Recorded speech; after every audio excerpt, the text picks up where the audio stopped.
Cuando Amelia publicó en Facebook una foto de su novio norteamericano describiendo todas las cualidades que había encontrado en él, no podía siquiera imaginar cómo iba a cambiar su vida.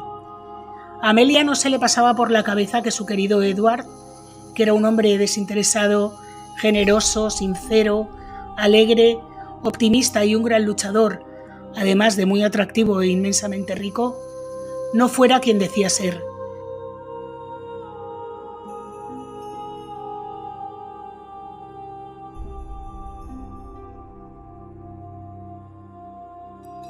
Hola a todos, yo soy Julia y hoy os traigo un caso que seguro vais a conocer casi todos, pero es que este caso me encanta, porque este caso tiene de todo. Mentiras, fraudes, codicia, muerte, engaño, un toque de locura, un montón de surrealismo, bueno, como digo, de todo. Las víctimas son 3 hermanos mayores jubilados que vivían solos y un poco aislados, que murieron creyendo que pronto serían inmensamente ricos. Si quieres saber más, sé bienvenido. Aprovecho para agradeceros que veáis mis vídeos y si os gustan, os podéis suscribir, dejarme un like, activar la campanita, comentar, compartir y todas estas cosas que, como os digo siempre, a vosotros no os cuestan nada y a mí me ayudan un montón. Y sin más, vamos con la historia.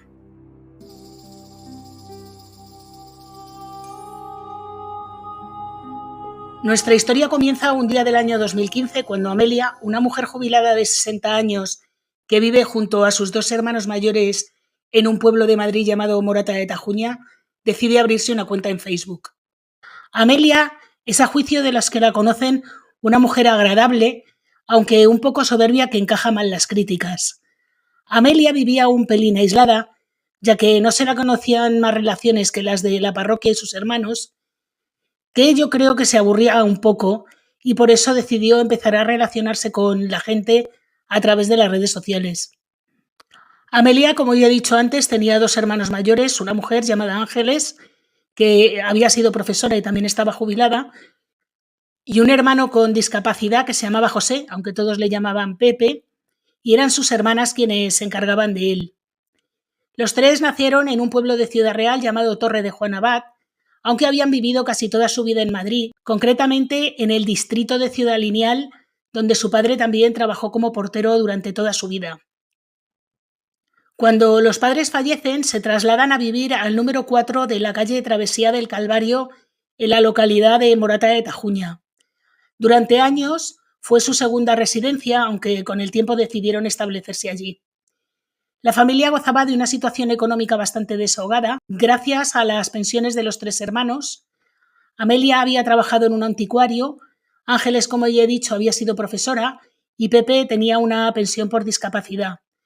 Además, contaban con los ingresos que les daba el alquiler del piso de Ciudad Lineal y unas tierras que tenían en su localidad natal.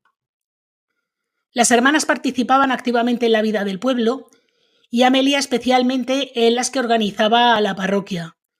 Tenía una profunda devoción católica y formaba parte del coro. Era muy aficionada a la jardinería y a la restauración de pinturas y muebles.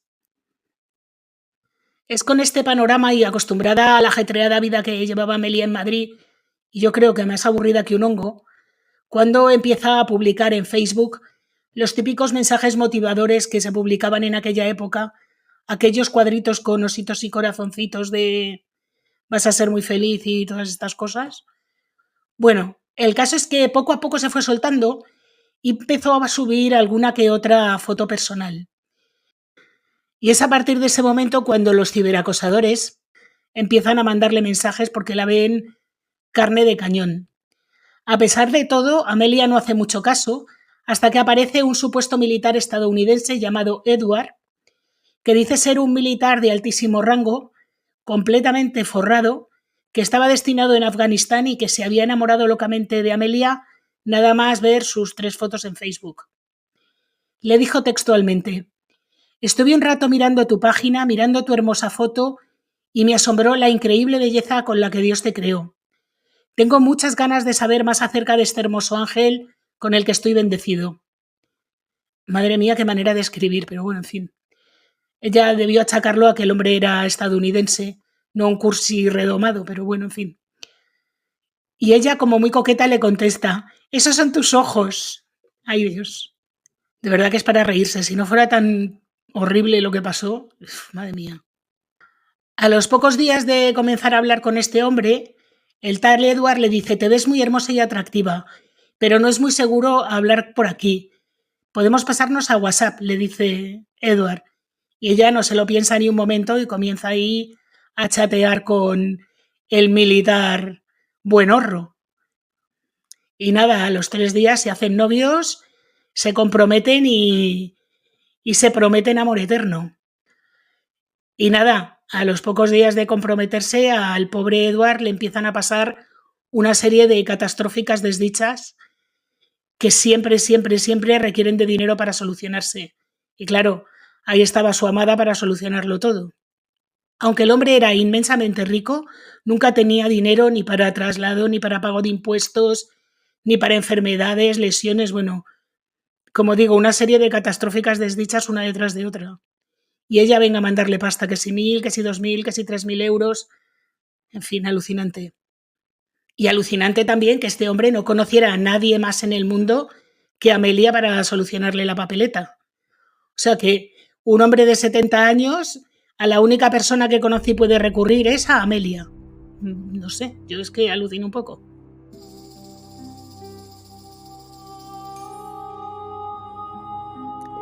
Pues todo esto que a nosotros nos resulta tan obvio, y más ahora sabiendo todo lo que ha pasado, pues Amelia no sospechó ni un poquito. Cuando en realidad estas fotos del supuesto Edward en realidad eran de un hombre llamado Wesley Clark, un general retirado del ejército de Estados Unidos, que es muy famoso en aquel país porque además de comandante supremo de la OTAN durante la guerra de Kosovo, también hizo carrera en política. En el 2003 lanzó su candidatura para las primarias del Partido Demócrata y aunque se retiró tras ganar solamente en Oklahoma, decidió apoyar a John Kerry, que acabó siendo secretario de Estado durante el segundo mandato de Obama. El secretario de Estado es un cargo parecido al ministro de Exteriores en España. Y además Clark tenía una dilatada carrera como empresario, tenía una firma de consultoría, era presidente de un banco de inversión, había trabajado en más de 100 empresas públicas y privadas, en un montón de sectores, y justo la foto de perfil que tenía este hombre en Facebook se correspondía con la que tenía subida una página web de la empresa Four Seasons Ventures con la que colaboraba Clark. Bueno, el caso es que Amelia, como ya os digo, empezó a mandarle dinero como si se fuera a acabar el mundo. Y cuando ya le ha mandado un pastizal indecente y la tiene completamente rendida a sus pies, y ya difícilmente se puede inventar más historias, pues resulta que el hombre sufre un accidente de helicóptero. Madre mía. Y ahí entra en escena un nuevo personaje, un personaje que se hace llamar Michael, que es su asistente personal, quien tras 2 conversaciones con una desolada Amelia, y después de mirar su Facebook, le cuenta que se ha enamorado perdidamente de su hermana Ángeles. Toma ya. Y claro, este hombre tan atractivo, igualmente forrado de pasta y que le promete amor eterno a Ángeles, pues un nuevo noviazgo en la familia. Las fotos del supuesto Michael en realidad son de un californiano llamado Mario, que es un hombre casado, que trabaja en una iglesia de Pasadena, California, y que según él mismo cuenta, le han robado unas cuantas veces las fotos de su perfil de Facebook para cometer este tipo de engaños. De verdad que, madre mía, es tremendo las cosas que hace la gente. Bueno, pues ahora las 2 hermanas viven como en una nube, creen estar viviendo un idilio de amor a distancia con 2 militares estadounidenses que pronto se van a casar con ellas en España y con los que van a vivir una vida regalada. Sin embargo, esta felicidad dura poco en casa de los Gutiérrez Ayuso, porque muy poco tiempo después de comenzar su relación, Michael fallece. Mira, a Michael sí, sí acaban con él. A Edward no, pero con Michael sí. He leído en algunos sitios que Ángeles le hicieron creer que se había casado con él por poderes, pero esto no lo tengo muy claro.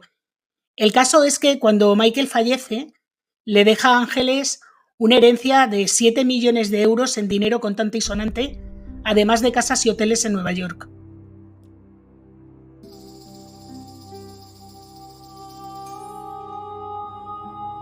El problema es que para poder cobrarlos debían de pagar una serie de servicios, traslados, impuestos, viajes. Bueno, total, que al final empiezan a sumar cantidades y a enviarles dinero, pero a chorro, y llegan a mandarles entre 300.000 y 400.000 euros, además de lo que ya les habían mandado. Para poder sufragar estos gastos, vendieron el piso que tenían en Ciudad Lineal y lo tuvieron que vender por debajo del precio de mercado porque les corría mucha prisa. Vendieron las tierras que tenían en Castilla-La Mancha. Vendieron la casa en la que vivían por el sistema de nuda propiedad. Pidieron dinero prestado a todos sus amigos y familiares. Y ahí fue cuando empezaron a saltar todas las alarmas entre todos los conocidos y entre todos sus familiares. Todos les dijeron que estaban sufriendo una estafa, pero ellos no quisieron escuchar a nadie. Bueno, Pepe, el pobre, no estaba para escuchar. Ángeles, por lo visto, sí que estaba bastante preocupada, pero Amelia seguía empeñada en que ella iba a heredar los 7 millones de euros y que Edward no la iba a engañar, y creía, vamos, fielmente en las palabras de su amado. Dicen que estos estafadores del amor utilizan las mismas técnicas que se utilizan en las sectas, de lavado de cerebro y de control. Entonces, cuando ellos avisaron a las hermanas que les iban a decir que estaban siendo víctimas de una estafa, así que cuando los demás les dijeron, a ver, hijas mías, que estáis siendo víctimas de una estafa, ellas decían, claro, si esto ya nos lo habían dicho ellos, pero ellos no nos pueden estafar porque en realidad son gente maravillosa. Así que nada, ellas siguieron intentando sacar dinero hasta debajo de las piedras. En un momento dado, después de muchos meses sin que llegara la herencia y para apretar un poco más a las hermanas, reciben una carta de, flipad, Pedro Sánchez, el presidente del gobierno de España. O eso creían ellas, porque la carta, a juicio de los que la han visto, era de risa. Estaba llena de faltas de ortografía y decía cosas cosas delirantes completamente. Pedro Sánchez les aseguraba que iba a tratar el tema de poder traer a los militares a España con Joe Biden, el presidente de Estados Unidos, en su próxima visita a España, que se supone que iba a ser la que haría Biden a España en la cumbre de la OTAN de 2022. El presidente les dijo a las hermanas que se iba a reunir con Biden para que finalmente pudieran estar juntos. Evidentemente esto no ocurrió nunca, claro. Lo que sí pasó es que los estafadores les hicieron creer que 2 militares estadounidenses habían aterrizado en Palma de Mallorca con el dinero, pero que para poder dárselo a las hermanas, Pedro Sánchez, con el que a estas alturas ya mantenían fluidas conversaciones por WhatsApp, bueno, pues Pedro Sánchez les exigía el pago de 15.000 euros. No se sabe cómo, pero consiguieron el dinero.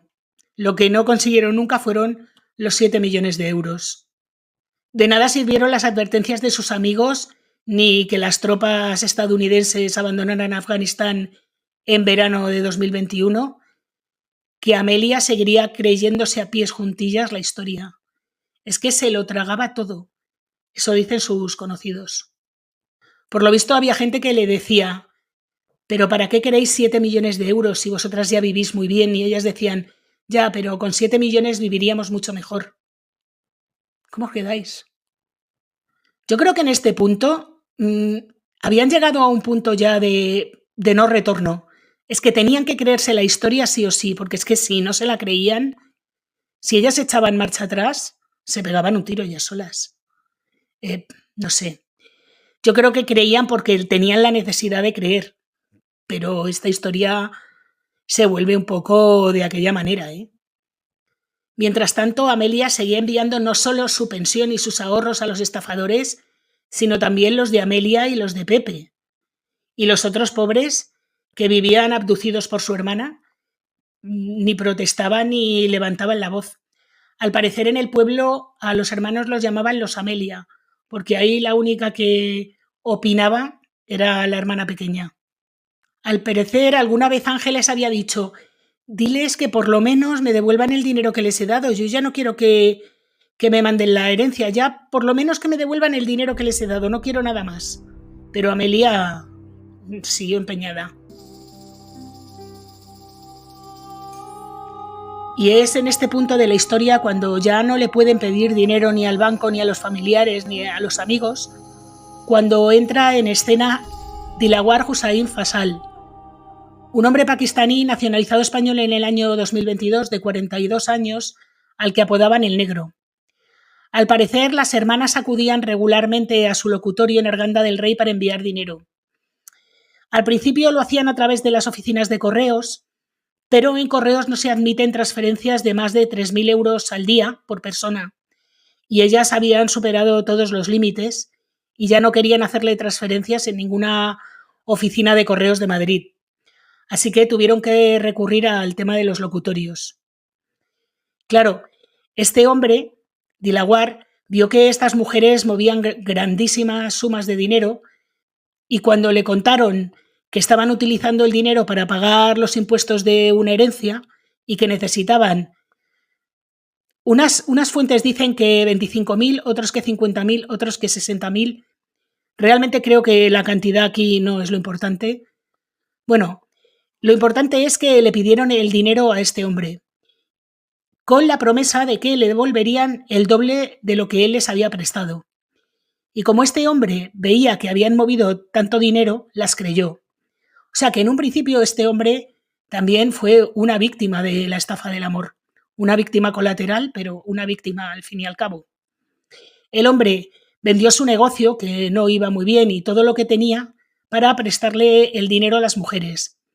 Y como se quedó sin absolutamente nada, se fue a vivir a una habitación a casa de los Gutiérrez Ayuso. Pasados unos meses, y cuando el dinero nunca llegaba, la herencia no terminaba de materializarse, pero es que además el pobre Dilawar tampoco había recibido un duro, pues como digo, Dilawar comenzó a ponerse nervioso. Algunas fuentes señalan que Dilawar tenía ciertos problemas mentales a partir de este incidente y que le había comentado a sus conocidos que oía voces en su cabeza. No sé si esto será verdad o no, pero bueno, el caso es que alguna gente lo dice. Bueno, el caso es que el 10 de enero de 2023, Dilawar, ya bastante harto y bastante nervioso, fue detenido por darle un bofetón a Amelia, la menor de las dos hermanas, la protagonista de la historia. Pero cuando la policía fue a la vivienda familiar, ninguno quiso denunciar. Sin embargo, un mes y medio después, el 24 de febrero, el hombre fue detenido nuevamente por un segundo ataque a Amelia. Y esta vez el ataque fue de bastante más gravedad porque le dio 3 martillazos y la pateó una vez que cayó al suelo. El juzgado de primera instancia número 3 de Arganda del Rey abrió diligencias y decidió su ingreso en prisión provisional. La Fiscalía solicitó para él 4 años de cárcel, pero en septiembre llegó a una conformidad con sus víctimas, por la que fue condenado a 2 años de prisión por lesiones, y se le impuso una orden de alejamiento por ese mismo periodo de Amelia. El 12 de septiembre, que fue cuando se le concedió la libertad, salió de la cárcel de Extremera y se fue a vivir a Arganda del Rey, que es realmente donde había residido siempre. Tras este último altercado, los hermanos cogieron un poquito de miedo y compraron una piun de fogueo que tenían guardada en casa, y cuando entró la Guardia Civil allí la encontró. Y durante unos meses, tened en cuenta que Dilawar salió en septiembre, pues desde septiembre hasta enero las cosas transcurrieron más o menos con normalidad en la vida de los Gutiérrez Ayuso, hasta que en enero, precisamente, los vecinos del pueblo comenzaron a extrañarse porque llevaban unas semanas ya sin ver a los hermanos. En un principio, como coincidió con las fiestas de Navidad, pensaron que se habían ido a visitar a algún familiar, pero ya cuando a mediados de enero no les veían por el pueblo, decidieron ir a la Guardia Civil.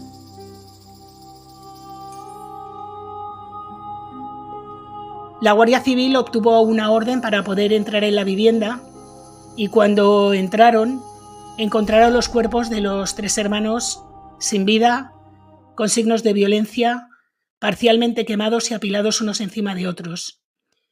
Estaban apilados por orden. Abajo del todo estaba Amelia, luego Ángeles y encima de las dos, Pepe. Se supone que ese es el orden que se siguió para acabar con ellos. Unos días después, el propio Dilawar se presentó en la comandancia de la Guardia Civil diciendo: «Yo soy el que ha acabado con los 3 hermanos. me habían arruinado. La verdad es que desde que se conocen los hechos, Dilawar estuvo en el radar de la Guardia Civil y ya estaba siendo investigado.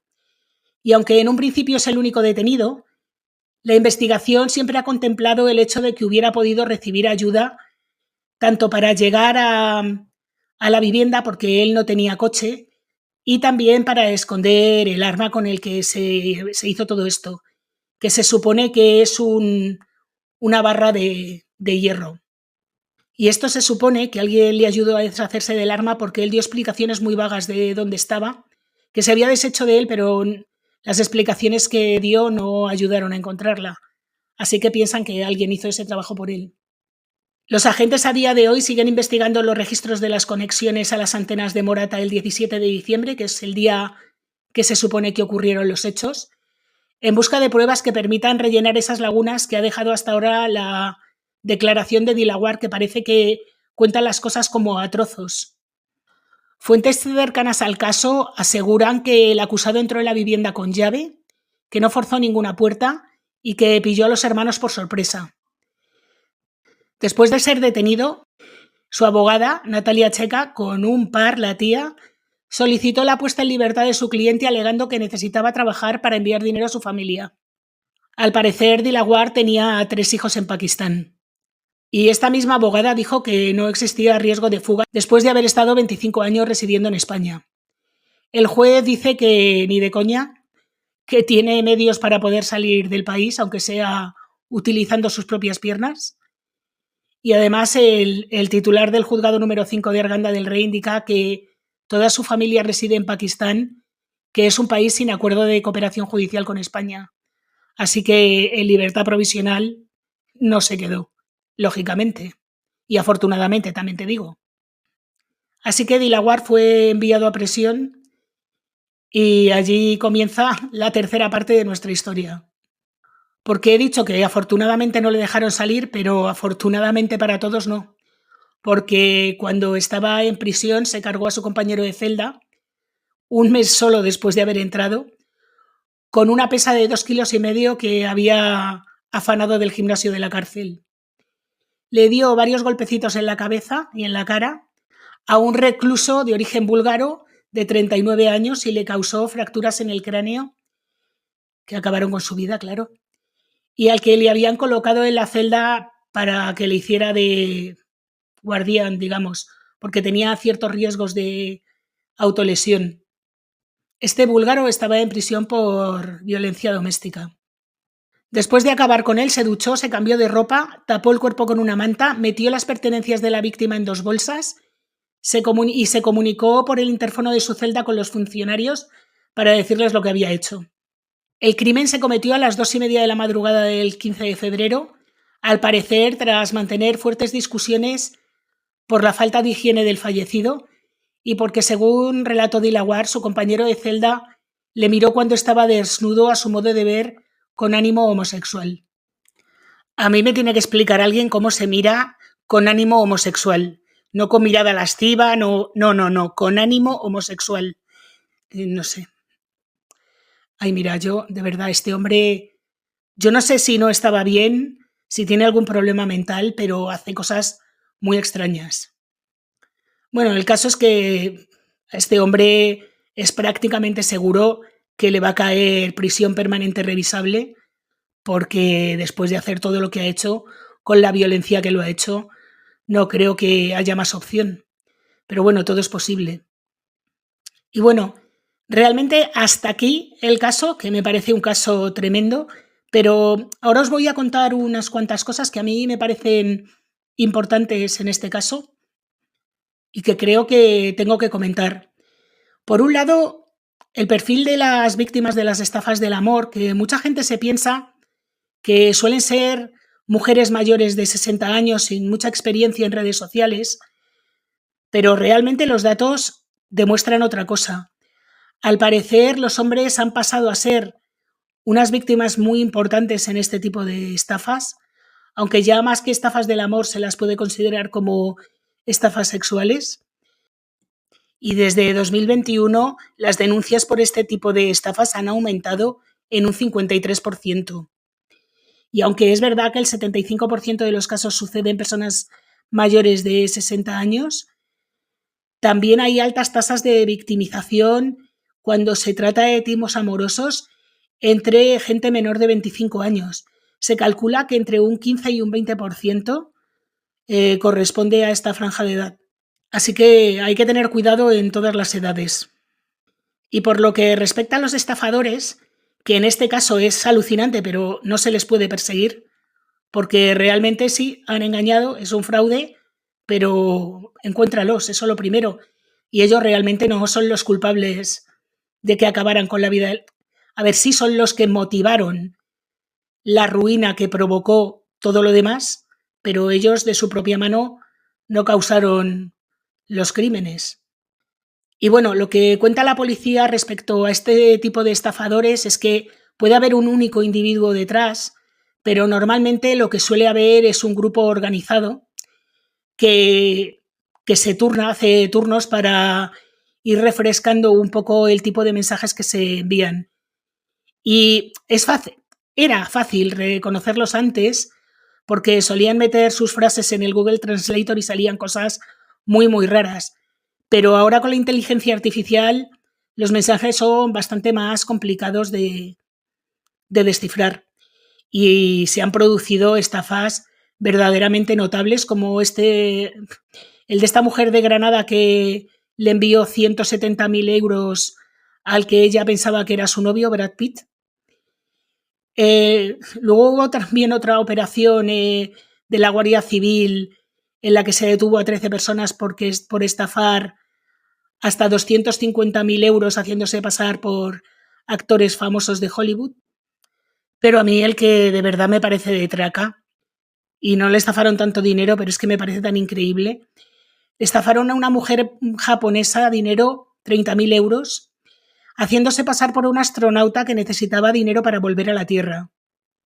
Mira, yo es que de verdad este caso, el supuesto astronauta, que decía ser ruso, convenció a una mujer de 65 años para que le enviara 4,4 millones de yenes, unos 30.000 euros al cambio, como os he dicho. Atención, ¿para qué? En concepto de gastos de cohete y de aterrizaje. Mira, yo no sé cómo en el banco no pararon esa transferencia, porque vamos. Bueno, el caso es que se hizo la transferencia y por supuesto era todo mentira. Aunque esta mujer, después de mandar el dinero, comenzó a sospechar y fue a la policía, que lo consideró una estafa, lógicamente, pero aún no se ha encontrado al estafador. Aunque la verdad que me estoy riendo de lo del astronauta, pero esta estafa de las hermanas Ayuso también tela, ¿eh?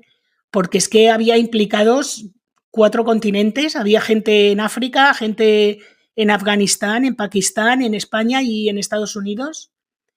Vamos, que solo faltaba un canguro para juntar los 5 continentes y que el dinero lo fuera a traer, no sé, una cigüeña en el pico para terminar de ser ya la locura total. Bueno, un caso que, como os digo, es bastante surrealista y muy, muy delirante, que a mí me parece bastante paradigmático de hasta dónde puede llegar la gente por dinero, tanto en unos casos como en otros, porque yo estoy segura que a las hermanas también les movía la codicia bastante. Porque sí, en un principio es verdad que Amelia estaba enamorada de su Edward y todo lo que tú quieras, pero realmente el tema de la herencia lo podían de haber dejado aparcado cuando vieron todo lo que se les venía encima y ellas persistieron hasta el final. Y yo creo que murieron pensando que iban a ser inmensamente ricas. Y por otra parte, menos mal vivir felices en la ignorancia porque yo creo que hubiera acabado todo igual y si lo hubieran sabido, a lo mejor, no sé, si hubieran llevado un mal rato. Que ya bastante mal rato se llevaron, pero en fin. ¿Qué quiero decir? Que por lo menos no se llevaron esa desilusión. Y bueno, como digo, hasta aquí el caso de hoy. Decidme, por favor, si alguna vez os han mandado este tipo de mensajes, porque creo que a todo el mundo nos lo han mandado. Si conocíais el caso, que supongo que sí. Si vosotros pensáis que Dilawar tenía un problema mental o tiene un problema mental, o lo ha hecho todo y todo lo que dice lo hace para que no le condenen a prisión permanente revisable. Y bueno, lo que penséis del caso verdaderamente. Como os digo, hasta aquí el caso de hoy. Espero que os haya gustado. Si es así, por favor, dejadme un like, activar la campanita, comentar, compartir y todas estas cosas. Y como subo vídeo todos los viernes, hasta la semana que viene.